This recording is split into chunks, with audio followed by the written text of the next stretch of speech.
राम राम दोस्तों। हमारे सनातन धर्म में पूजा अर्चना के दौरान घंटी बजाना एक महत्वपूर्ण परंपरा है, लेकिन लोगों को ये पता ही नहीं है कि घंटी क्यों बजाई जाती है। यह सिर्फ एक ध्वनि उत्पन्न करने वाला उपकरण नहीं है, बल्कि इसके पीछे गहन धार्मिक वैज्ञानिक कारण छुपे हुए हैं। आइए जानते हैं पूजा में घंटी बजाने के महत्व को विस्तार से। पहला है धार्मिक महत्व। धार्मिक मान्यताओं के अनुसार घंटी की ध्वनि देवी देवताओं को अत्यंत प्रिय है। जब भक्त घंटी बजाते हैं तो उनकी पावन ध्वनि सीधे देवताओं तक पहुंचती है। यह माना जाता है कि घंटी की आवाज से देवता प्रसन्न होते हैं और भक्तों पर अपनी कृपा बरसाते हैं।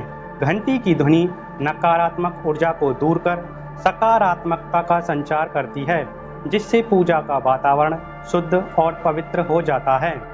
कई ग्रंथों में भी उल्लेख मिलता है कि घंटी की आवाज से भक्तों का मन एकाग्र होता है और वे ईश्वर से बेहतर तरीके से जुड़ पाते हैं। यह एक प्रकार से ईश्वर को आपकी उपस्थिति का आभास कराता है और उन्हें पूजा में सम्मिलित होने का आह्वान करता है। दूसरा है वैज्ञानिक महत्व।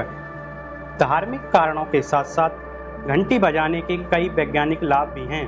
घंटी से उत्पन्न होने वाली तीव्र ध्वनि और उसके साथ पैदा होने वाला कंपन वातावरण में मौजूद हानिकारक जीवाणुओं और सूक्ष्म जीवों को नष्ट करने में सहायक होता है।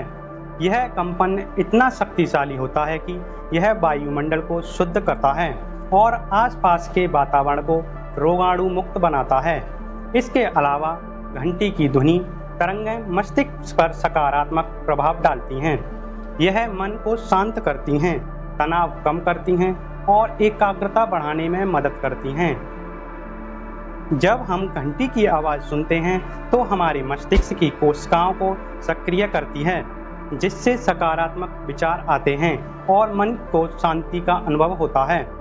इस प्रकार पूजा में घंटी बजाना केवल एक अनुष्ठान नहीं, बल्कि एक ऐसी क्रिया है जो धार्मिक भावनाओं को संतुष्ट करने के साथ साथ हमारे आसपास के वातावरण को और हमारे शारीरिक और मानसिक स्वास्थ्य के लिए भी लाभकारी है। यह एक ऐसा कार्य है जो हमें आध्यात्मिक और वैज्ञानिक दोनों स्तरों पर शुद्धता और सकारात्मकता प्रदान करता है। दोस्तों, मुझे उम्मीद है पूजा में घंटी बजाने का महत्व आप समझ गए होंगे। अगर आपको यह जानकारी महत्वपूर्ण और ज्ञानवर्धक लगी हो, वीडियो को लाइक करें और SPL ज्ञान चैनल को सब्सक्राइब करना बिल्कुल ना भूलें। मिलते हैं एक अगली वीडियो में एक नई जानकारी के साथ।